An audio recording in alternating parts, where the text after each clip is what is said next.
नमस्कार दोस्तों, आपका फिर से हमारे सिदरा हॉरर स्टोरी चैनल पर स्वागत है। आज हम आपके लिए एक स्टोरी लाए हैं जो बहुत ही डरावनी और खौफनाक है।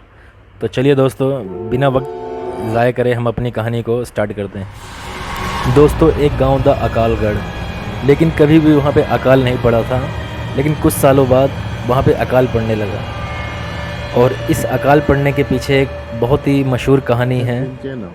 तो आइए, आज हम आपको एक वही कहानी सुनाएंगे जिसके कारण वहाँ पे अकाल पड़ने लगा। तो दोस्तों, अकालगढ़ में दो भाई नीरज और राजू अपनी बीवी के साथ बढ़िया रहा करते थे। राजू और नीरज में अच्छी बनती थी। नीरज का विवाह नहीं हुआ था, पर होने वाला था। कुछ दिनों बाद नीरज की भी शादी हो गई। कुछ दिनों तक तो सब कुछ ठीक ठाक चलता रहा, पर उनकी बीवियों में आपस में नहीं बनती थी। वो हमेशा थोड़ी बहुत बातों पर लड़ाई किया करती थी। तो उन्होंने अलग अलग रहने का फ़ैसला कर लिया। दोनों अलग अलग रहने लगे। राजू अलग होने पर बहुत कामचोर हो गया था। पहले वह भाई नीरज के साथ थोड़ा बहुत कामकाज कर लिया करता था। अब वह दिन भर और भी ज़्यादा घर में पड़े पड़े और ज़्यादा कामचोर हो गया, और उसकी आर्थिक स्थिति खराब हो गई। नीरज अपना काम सही करता रहा। उसने अपनी मेहनत से काफ़ी अनाज खेत से उगाया। ये सब देख देख कर उसका भाई राजू बहुत जलता था, पर नीरज अपनी तरफ से सही था। एक दिन राजू और उसकी पत्नी ने मिलकर नीरज की पत्नी को रात में मार दिया। नीरज किसी काम से बाहर गया हुआ था। दोस्तों, वो रात अमावस्या की रात थी। चांद अपनी पूरी रोशनी पर था। तारे टिमटिमा रहे थे। रात बिल्कुल शांत थी। उन्होंने पहले उन दोनों के घर में घुसकर सारा अनाज चुरा लिया। जब नीरज की पत्नी को पता चला कि उसके अनाज की कोई चोरी कर रहा है, तब उसने रात में उठकर देखा तो राजू और उसकी बीवी अनाज चुरा रहे थे। तब नीरज की बीवी ने कहा कि आप ये क्या कर रहे हो, अपने ही घर में चोरी। यह सुनकर राजू और उसकी बीवी ने सोचा कि अगर इसने गांव वालों को ये बात बता दिया तो गांव के लोग हमें गांव से बाहर निकाल देंगे। इसी डर के मारे उन्होंने उसकी पत्नी को मार डाला और दूर जंगल में गाड़ आए। सुबह जब नीरज घर पहुंचा तो देखा उसका अनाज नहीं है। थोड़ा बहुत बचा था, वह बिखरा पड़ा था। जब उसने अपनी पत्नी को आवाज़ लगाई पर कोई जवाब नहीं आया। उसने सारे घर को छान डाला, पर वो कहीं नहीं मिली। फिर उसने अपनी भाभी से पूछा कि मेरी बीवी कहाँ गई। तो उसने हड़बड़ा के बोला, मुझे नहीं पता, कल शाम तक तो घर पर ही थी। इतना पूछकर उसने पड़ोसियों से पूछा तो किसी ने कहा पता नहीं, और किसी ने बताया शाम तक तो घर पर ही थी। वो बहुत घबरा गया और कुछ लोगों को बताया कि घर का सारा अनाज किसी ने चुरा लिया है, और मेरी बीवी का भी पता नहीं है कि कहाँ है वो।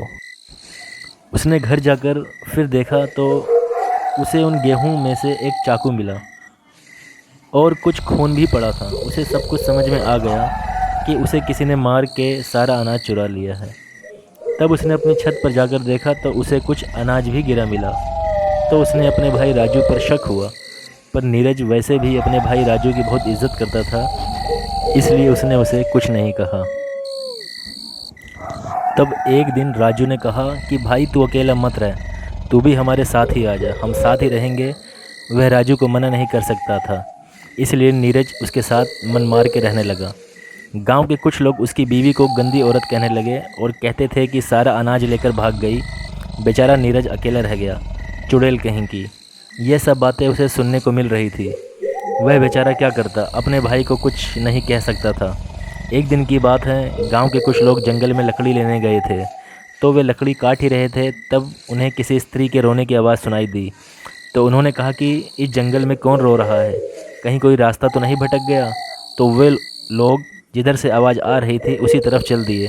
कुछ दूर चलकर उन्होंने देखा कि एक औरत एक पेड़ के नीचे बैठकर रो रही है। जब तक वो उसके पास पहुँचते वो गायब हो गई। उन लोगों ने जब इस तरह का दृश्य देखा तो वो घबरा गए, उनके तो पसीने छूटने लगे। तब एक आवाज़ आई कि अब तुम लोग कभी भी इस जंगल से लकड़ी नहीं काटोगे, और जो भी यहाँ लकड़ी काटने आएगा वो जिंदा वापस नहीं जाएगा। और तुम लोग मुझे चुड़ैल कहते हो ना, तो चुड़ैल सही, आज से तुम्हारे गांव में कभी पानी नहीं बरसेगा, तुम लोग भूखे मरोगे, यहाँ सिर्फ अकाल पड़ेगा, और अमावस की रात एक लाश तुम्हारे गांव में ज़रूर मिलेगी। जाओ तुम सब गांव वालों को जाकर बता दो, आज से 3 दिन बाद अमावस्या है। एक आदमी की मौत ज़रूर है, जिसने भी मुझे मारा है वह बचेगा नहीं। मेरा अनाज खा करके मुझे चुड़ैल कहते हो, गांव वालों, मैं तुम्हें छोड़ूंगी नहीं। आज मैंने तुम्हें बख्श दिया, जाओ जाओ, चले जाओ यहाँ से। मेरे जंगल से मुझे अकेला छोड़ दो, मुझे तैयारी करने दो, जाओ। और फिर रोने लगी। वो लोग डर गए, ये सब क्या था? स्त्री रोने का कारण क्या था? एक आदमी बोला, अरे वह कह रही थी कि मेरा अनाज चुरा लिया और मुझे मार दिया। इसका मतलब ये नीरज की बीवी थी जिसे किसी ने अनाज के लिए मार डाला है और वह चुड़ैल बन गई है। तभी एकदम एक भयानक चेहरा उनके सामने आया और बोला, तुम लोग अभी तक गए नहीं, जाओ यहाँ से वरना मैं तुम्हें भी मार डालूंगी। उनके तो होश ही उड़ गए। भागो भागो चुड़ैल चुड़ैल, ऐसा कहते हुए वे गांव पहुँचे। सारे के सारे ऐसे हाँफ रहे थे, ज़िंदगी में इतना कभी नहीं भागे होंगे। गांव वालों ने इस तरह उन्हें भागते हुए देखा तो कहने लगे, क्या हुआ चुड़ैल चुड़ैल, क्यों बके जा रहे हो? आगे भी कुछ बोलो। अरे तुम्हें बोलने की पड़ी है, हमारी तो जान पर बनी है। अरे पर हुआ क्या, तुम लोग इस तरह क्यों हाँफ रहे हो? बताते हैं, पहले सांस तो लेने दो। तब उन्होंने गांव वालों को बताया कि नीरज की बीवी चुड़ैल बन गई है और उसने हमसे कहा है कि मेरा अनाज किसी ने चुरा कर, किसी ने उसे मार के जंगल में दफना दिया है। और वो कह रही थी कि अब तुम्हारे गांव में कभी भी पानी नहीं बरसेगा और हर अमावस्या को एक आदमी की मृत्यु होगी। जब तक उसकी आत्मा को शांति नहीं मिल जाएगी तब तक यूं ही वो लोगों को मारती रहेगी। एक आदमी ने पूछा, पर नीरज की बीवी को मारा किसने? कुछ लोगों ने कहा, पता नहीं, कोई तो है इस गांव में जिसने ये पाप किया है कि एक हिंदू औरत को दफन कर दिया। पर जिसने भी ये काम किया है उसकी वजह से सारा गांव मुसीबत में पड़ गया है। यह बात सुनकर राजू भी वहां पहुंच गया और सब बातें सुनकर उसके होश उड़ गए और वो घबरा सा गया और कहने लगा, वो चुड़ैल कोई और होगी, वह चुड़ैल नहीं बन सकती, वह तो अनाज लेकर भाग गई है। कुछ गांव वालों ने कहा, वो तो अमावस्या को ही पता चलेगा कि किसने किसकी हत्या की थी। चलो अपने अपने घर जाओ, सब लोग जो होगा देखा जाएगा। राजू के चेहरे पे तो 12 ही बज गए थे और वह भागता हुआ अपनी बीवी के पास पहुंचा और बोला कि हम लोग अब नहीं बचेंगे। आज से 3 दिन बाद अमावस्या को वो चुड़ैल हमें मार डालेगी। वो बोली, तुम पागल तो नहीं हो गए? तुम्हारी तबीयत तो सही है क्या? चुड़ैल हमें मार डालेगी? कौन चुड़ैल? अरे वही नीरज की बीवी जिसको हमने मार कर जंगल में दफना दिया था। क्या? हाँ, वो सारे गांव वालों को कह रही थी। नीरज ने ये सारी बातें छुप कर सुन ली थी और अनजान बनकर बोला, भैया इतना क्यों डरे हो? कौन तुम्हें मार डालेगा? राजू, अरे नहीं, वो तो मैं तुम्हारी भाभी को उस चुड़ैल के बारे में बता रहा था। फिर यह सुनकर नीरज चला गया। पर राजू की रातों की नींद खराब हो गई। वह बहुत डरा हुआ था। वह सपने में भी उस चुड़ैल को देखकर डर जाता था। वो और उसकी पत्नी बहुत परेशान थे। उसकी पत्नी सोचती थी कि पहले वो मुझे मारेगी और वो अपना सोचता था। दोनों ही डरे हुए थे। उन्हें समझ में नहीं आ रहा था कि अब वो क्या करें। 2 दिन ऐसे ही निकल गए। तीसरे दिन अमावस थी। सारा गांव डरा हुआ था। सब लोग यही बात कर रहे थे, पता नहीं आज किसकी मौत है। शाम होते ही सब लोग दरवाज़ा बंद करके सो गए। रात के 12 बज गए थे। सारा गांव जाग रहा था। नीरज तो बेफिक्र होकर बाहर ही सो रहा था। गांव वालों को तो उस मनहूस घड़ी का इंतजार था। सारे गांव वाले डरे हुए थे। कुत्ते भौंक रहे थे, पता नहीं कौन सी कयामत आने वाली है। अचानक किसी स्त्री के रोने की आवाज़ सुनाई दी। सारे लोग डर गए। वो समझ गए कि वो आ गई है। नीरज ने देखा कि एक औरत रोते हुए उसकी ओर आ रही है। बाल बिखेरे हुए, चेहरे पर चांदनी रात में उसकी आंखें चमक रही थी। वह पहले तो डरा। वह उसके पास आकर बोली, तुमने मेरी खबर तक नहीं ली कि मैं कहाँ चली गई हूँ? तुम भी इन गांव वालों की बातों में आ गए। तुम्हें पता है जब तुम उस दिन बाहर गए थे, उस दिन इन लोगों ने मुझे मार कर सारा अनाज चुरा लिया था। हाँ, मैं जानता था कि कुछ तो ज़रूर हुआ है, पर तुम इस हालत में मैंने कभी सोचा भी नहीं था। खैर, अब जो हुआ उसे भूल जाओ और मेरे भैया भाभी को माफ़ कर दो। अब भगवान ने चाहा तो सब ठीक हो जाएगा। मैं भगवान से प्रार्थना करूँगा। वो चिल्लाई, नहीं, तुम्हें तो मेरे साथ होना चाहिए था। तुम भी इन गांव वालों की तरह बन गए हो। भगवान क्या खाक ठीक करेगा? अब मैं इस गांव को बर्बाद करूँगी। और तुम्हें क्या लगता है कि मैं तुम्हारे कहने पर तुम्हारे लिए तुम्हारे भाई को छोड़ दूँगी? नहीं, मैं इस दिन के लिए कितना रोई हूँ और कितना तड़पी हूँ। मैं उसे नहीं छोड़ने वाली। उन दोनों में से एक की मौत आज ज़रूर होगी। नीरज बोला, तुम ऐसा नहीं कर सकती। तुम मेरे बीच में मत आओ, नहीं तो मैं भूल जाऊँगी कि तुम मेरे पति हो। हट जाओ। उसने नीरज को ऐसा धक्का मारा कि वह दूर जाकर गिरा और वह बेहोश हो गया। यह सब राजू की बीवी गेट के छेद से देख रही थी।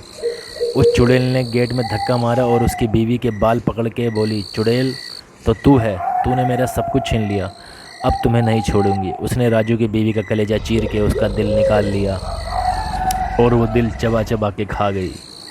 और अब बोली, अब गांव वाले कान खोल कर सुन लो, अब तुम सबकी बारी आएगी। हर अमावस की रात कोई न कोई मरेगा।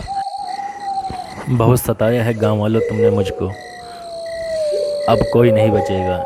वो ऐसे ही हंसती और चिल्लाती हुई जंगल में वापस चली गई। सारे गांव वाले बाहर आ गए और नीरज को उठाया और उसे पानी पिलाकर होश में लाए। उसने अपनी भाभी को मरा हुआ देख खूब रोया। जब तक राजू भी बाहर आ गया, सारा गांव रो रहा था। सुबह उसके शव को जलाया। सारे गांव वाले राजू से भला बुरा कह रहे थे कि इसकी वजह से हम सब लोग एक दिन ऐसे ही मरेंगे। दोस्तों, ये थी एक अमावस की रात की एक चुड़ैल की कहानी। अब सुनो आगे की दास्तां कि किस प्रकार उस गांव में दोबारा शांति आई। गांव वालों ने नीरज को शांत कराते हुए कहा, नीरज शांत हो जाओ, भगवान हमारी मदद ज़रूर करेगा। ऐसा तो कोई होगा जिसे हमारी मदद के लिए भगवान भेजेगा। कोई खुदा का नेक बंदा ही अब हमें बचा सकता है, क्योंकि भगवान के घर देर है पर अंधेर नहीं है। भगवान हमें इस मुसीबत से ज़रूर निकालेगा। और सभी गांव वाले मिलके भगवान से प्रार्थना करने लगे। किसी बहाने से जो लोग भगवान को भूल जाते हैं, ये बस भगवान उन्हें याद दिलाने के लिए कभी कभी ऐसा प्रतीक्षा ले लेते हैं। तो दोस्तों, आइए हम देखते हैं कि उस गांव को किसने बचाया और कैसे बचाया। तो उस गांव में किसी की मौत आने से पहले भगवान ने एक फरिश्ते को उस गांव में भेज दिया। उसका नाम था विराट। वह भगवान को मानने वाला एक नेक बंदा था। वह किसी काम से वहाँ से गुजर रहा था। रात होने वाली थी, इसलिए उसने सोचा क्यों ना मैं रात भर यहीं ठहर जाऊँ। वह उस गांव की ओर चल दिया। कमर में तलवार लटकाए हुए, राजाओं जैसे कपड़े पहने वह पहुंचा गांव में। अजनबी को देखकर लोगों ने पूछा कि तुम कौन हो भाई और कहां से आए हो। उसने कहा कि मैं विराट हूं और किसी काम से यहां से गुजर रहा था। रात होने वाली है तो सोचा क्यों ना मैं यहां रात भर रुक जाऊं। एक गांव वालों ने पूछा, तुम ही तो विराट हो जिसे लोग भगवान का भेजा हुआ फरिश्ता कहते हैं। उसने कहा, हाँ कुछ लोग तो कहते हैं। सब लोग उसके पैरों में गिर पड़े। भगवान ने हमारी सुन ली, तुम जैसे फरिश्ते को भेज दिया। हमें बचा लो विराट, हमें बचा लो। सारा गांव विराट के कदमों में गिर गया और अपने मदद की दुहाई देने लगा। हमें उस चुड़ैल से बचा लो, तुम ही हो जो हमारी मदद कर सकते हो। विराट बोला, अरे ये क्या कर रहे हो, पहले सब लोग खड़े हो जाओ। फिर सब खड़े हो गए। अब बताओ क्या बात है, तुम लोग इतने घबराए हुए क्यों लग रहे हो। यह गांव एक चुड़ैल से श्रापित है, वह हम सबको मार डालेगी। एक गांव वाले ने आगे बढ़कर बताया। तो विराट बोला, कोई बात नहीं, भगवान ने चाहा तो सब ठीक हो जाएगा। मैं पूरी कोशिश करूंगा सब कुछ ठीक करने की। अब मैं जैसा बताता हूं तुम सब लोग अब वैसा करना। नीरज और राजू को विराट ने बुलाया और कहा, राजू तुमसे जो लालच में जो कुछ बुरा हुआ तुम उसे भूल जाओ और हमारा साथ देकर इस गांव को बचाओ। और नीरज तुम अपने बड़े भाई को माफ़ कर दो। नीरज, मैं तो भाई से कभी गुस्सा भी नहीं हुआ, मगर आप लोगों को लगता है कि मैं गुस्सा हूँ, तो भाई मुझे माफ़ कर देना। और उसने राजू के पैर छू लिए। राजू ने उसे उठाकर गले लगा लिया और अपनी गलती की माफ़ी मांगने लगा। दोनों की आंखों से आंसू निकल रहे थे। तब विराट ने कहा, हमारे पास कल का वक्त है और परसों अमावस है। तुम लोगों को किस किस चीज़ का इंतज़ाम करना है मैं बताऊँगा। आप लोग निडर होकर अपने घरों में सो जाइए। सुबह मैं सबको बता दूंगा कि किसको क्या करना है। विराट को गांव वालों ने बढ़िया पकवान, मिठाइयाँ और खूब मेहमान नवाजी करी और बढ़िया बिस्तर पर सुलाया।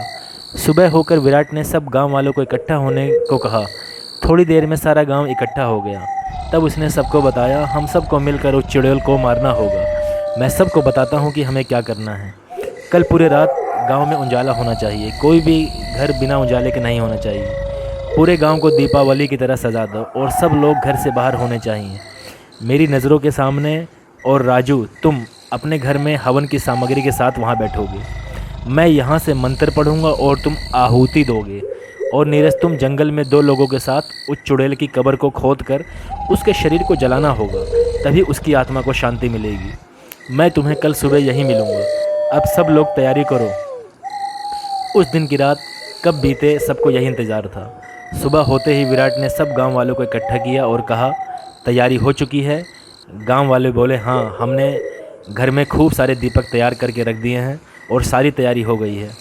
शाम होते ही उसने नीरज से कहा, तुम 2 लोग लेकर यह लो अभिमंत्रित नींबू, यह तुम्हें वह कब्र कहाँ है यह बताएगा।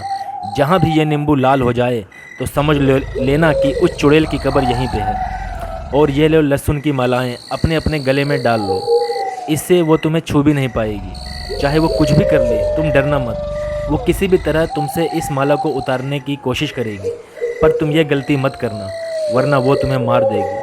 अब तुम लोग जाओ और अपना ध्यान रखना। वो लोग फावड़े उठाकर जंगल की ओर चल पड़े। इधर सब लोग इकट्ठे होकर बैठ गए और उस चुड़ैल का इंतज़ार करने लगे। उधर राजू अपना आसन लगाए हुए हवन पर बैठा रहा। रात के 12 बज रहे थे। किसी के पैरों की आहट सुनाई दी। सब लोग उधर देखने लगे तो क्या देखते हैं कि बाल बिखरे हुए सफ़ेद साड़ी में एक औरत चली आ रही है। उसने गांव में रात रोशनी देख वह रुकी और फिर आगे बढ़ी।